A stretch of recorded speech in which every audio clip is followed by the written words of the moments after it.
রাস্তা দিয়ে হাঁটছে আর এরা করছে কি ইন্নাল খামরা কাদ হুররিমাত ইন্নাল খামরা কাদ হুররিমাত ইন্নাল খামরা কাদ হুররিমাত আজ থেকে শরাব হারাম হয়ে গেল আজ থেকে শরাব হারাম হয়ে গেল আজ থেকে শরাব হারাম করে দেওয়া হলো এই এলান করছেন আর রাস্তা দিয়ে চলে যাচ্ছেন এলান করছেন রাস্তা দিয়ে চলে যাচ্ছেন আনাস বিন মালিক রাদিয়াল্লাহু তাআলা আনহু বলছেন আমি মদ পান করাইতে পারেছি আমার কাঠ বাদ করছে দেখো তো কি এলানটা করছে এই থেকে মদ হারাম হয়ে গেল কি যদি দেখছে বলি দেখছে রাস্তাতে একটা আল্লাহ নবীর সাহাবী এলান করছে চলেছি আপনি কথা বলছেন এবার আনাস বিন মালিক গোটা মজলিসের ভিতরে এলান করে দিলেন আল্লাহ নবীর সাহাবীরা আল্লাহর বান্দারা শোনো মদ হারাম হয়ে গেছে নবীর তরফ থেকে এলান করনেওয়ালা এলান করছে যে আজ থেকে মদ হারাম আল্লাহর পক্ষ থেকে মদ হারাম যেমন এই কথাটা বলা এবার সাহাবীরা আমল দেখে সুবহানাল্লাহ আনাস বিন মালিক বলেন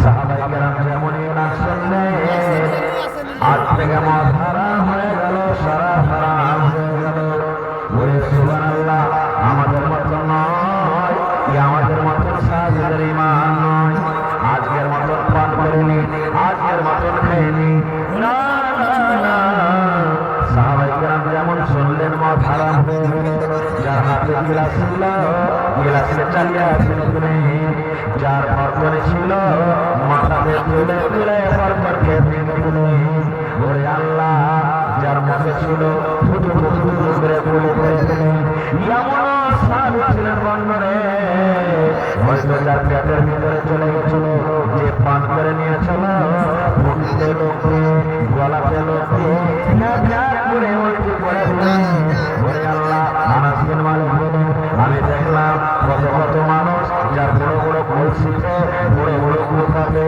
বড় বড় হাঁড়িতে সুন্দরভাবে করে বাড়িতে তৈরি করা ছিল আমি তাদেরকে দেখলাম বাড়ির ভেতরে গিয়ে সুন্দর করে কলসিটা হাতে নিয়ে মাথার উপরে করে এমন জোর করে জমিনে ভাঙতে শুরু করে যেমন বন্যা চলে আসে মেয়াদ যখন চলে আসে বান যখন চলে আসে গ্রামে গ্রামে পানি চলে ওরে আল্লাহ আমি সেই দিন দেখলাম এই শরাবের কারণে এত এত শরাব মানুষেরা তৈরি করে রেখেছিল মনে হয় মদিনার গলিতে গলিতে আজকে পানি বন্যা চলে এসেছে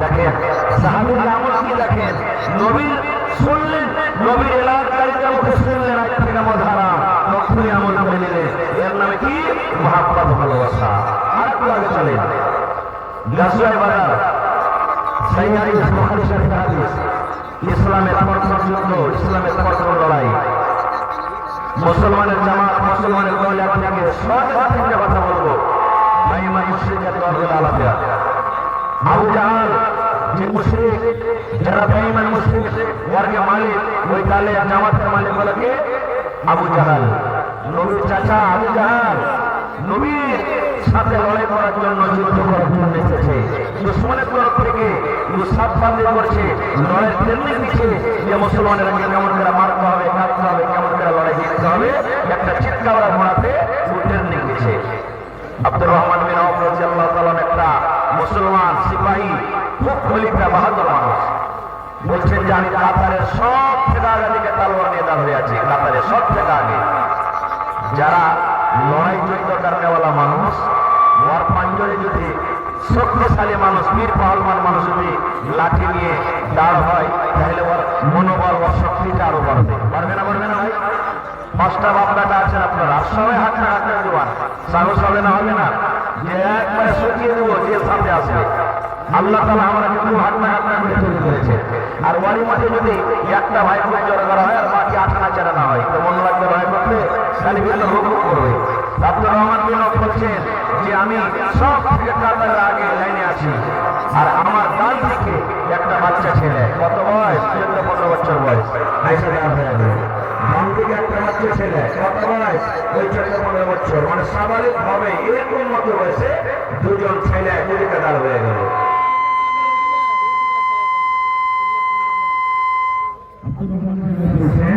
সুবহানাল্লাহ যে আমার মনটা ভেঙে গেল মনে মনে ভাবলাম আল্লাহ দুদিকে দুটা বাচ্চা ছেলে যদি পাহলমান শক্তিশালী বড় মানুষ হলে আমার একটা হেল্প হতো, কিন্তু দুদিকে বাচ্চা ছিল আল্লাহ কি হবে, কি করবো? এই কথা আব্দুর রহমান বিন আওফ বলছেন, মনে মনে বুঝিয়েছি ডান দিকের ছেলেটা আমাকে ইশারা করছে, মানে আমি বড় তো ছোট, আমাকে কিছু বলবে বলে আমার কান পর্যন্ত ও আসতে পারে না, ছোট কারণ আমাকে ইশারা করছে। চাচা একটু আপনি খাটো হন, একটু খাটো হন, আপনাকে কিছু কথা বলবে, একটু খাটো হন। আব্দুর রহমান বিন আওফ বলছে যে আমি এখন আমি সেট হয়ে গেলাম। সেট হয়ে যাওয়ার পর বাচ্চা ছেলেটা এবার বলছেন, চাচা গো আইনা আবু জাহাল। দেখেন কথা কি বলছেন ছেলেটা, বলছে চাচা গো আইনা আবু জাহাল। আবু জাহাল কোনটা? আবু জাহাল কোথায় আছে? আবু জাহাল কোনটা? বলে সুবহানাল্লাহ, যেমন কথাটা বলা। এবার আব্দুর রহমান বলছেন, ও ভাতিজা আবু জাহাল তুই কি করবি? আবু জাহালের সাথে তোর কি কাজ আছে, কি দরকার আছে? কেন কি আবু জাহালের বাড়িতে জিজ্ঞাসা করিস? বলে ভাতিজা বল, এই আমার নওজওয়ান, এই আমার মায়েরা খালারা শুনি। এবার ওই ছোট্ট ছেলে মাসুম বাচ্চা এবার বলছেন, চাচা আবু জাহালকে জীবনে কোনোদিন চোখে দেখি না গো চাচা। আবু জাহাল কেমন হল, তার চেহারাটা কেমন, দেখতে কেমন, লম্বা কি মোটা, ভালো কি কালো, আমি আবু জাহালকে জীবনে কোনোদিন দেখিনি, কিন্তু এই জন্য তার ব্যাপারে জিজ্ঞাসা করছি। চাচা গো মা আমার বলেছে আবু জাহাল কি আমার নবের সব থেকে বড় দুশমন। এই গোটা মাত্রার ভিতরে আবু জাহালের মতো আর নবীর সাথে কেউ দুশমনি করে না। আবু জাহাল সব থেকে বড় দুশমন। আবু জাহাল নাকি শুনেছি আমার নবীর সাথে লড়াই করার জন্য যেত, যুদ্ধ করার জন্য যেত, ভাব পেলে আমার নবীকে মেরে দিল। আমি শুনেছি ইসলামকে গালি দাও, আমার নবীকে গালি দাও, নয় অন্যায় করে আমার নবীকে গালি দাও। এই জন্য চাচা গো মা আমাকে পড়েছে, চাচা আজকে আবু জাহালকে যদি পাইনি, এই ময়দানে যুদ্ধে যদি আবু জাহালকে পাইনি, হয় আবু জাহালকে আমি মেরে দেব, আর না হলে তার হাতে আজকে আমি শহীদ হয়ে যাব। চাচা একটা শুধু আপনি দেখিয়ে দেন, আবু জাহালকে যদি পাইনি হাতে আজকে, ভাই তার জান না হলে আমার জান, ভাই হাতে আপনাকে মেরে দিব, আর না হলে তার হাতে আমি মরে যাব। এবার আব্দুর রহমান বিন আওফ বলছেন, ছেলেটার কথা শুনে আমার ভিতরে একটু সাহস হলো। আমি ছোট ছেলেটাকে ভাবছিলাম আমি তো মনে সিংহের বাঘের বাচ্চা দি, এত বড় কথা বলছে। ইয়ার কথাটা কোনোরকম শেষ হয়নি, বাম দিকে ছেলেটা ইশারা করছে, আর ও কিছু বলবে, বলছে চাচা একটু ছাড়তে যান, ছাড়তে খাটো হাত কিছু কথা বলবো। ওরে সুবহানাল্লাহ। এবার আব্দুর রহমান বিন আওফ বলে, আমি ওই ছেলেটা থেকে একটু ঝরে গেলাম। ওই ছেলেটা কানে কানে আমার বলছেন, আইনা আবু জাহাল। চাচা গো আবু জাহাল কোনটা? হে চাচা আবু জাহাল কোনটা? আব্দুর রহমান বিন আওফ রাদিয়াল্লাহু তাআলা আনহু বলেন, আমি ওই ছেলেটাকে বললাম, ভাতিজা রে আবু জাহাল তোর সাথে কি ব্যাপার করেছে বাবা, কি কারণে তুমি তার ব্যাপারে জিজ্ঞাসা করো? এবার বলছেন চাচা গো মা বলেছেন, গো চাচা এরা কিন্তু দু ভাই, এই দু সাইডে দুটা আছে, দুটা বাচ্চা দু ভাই।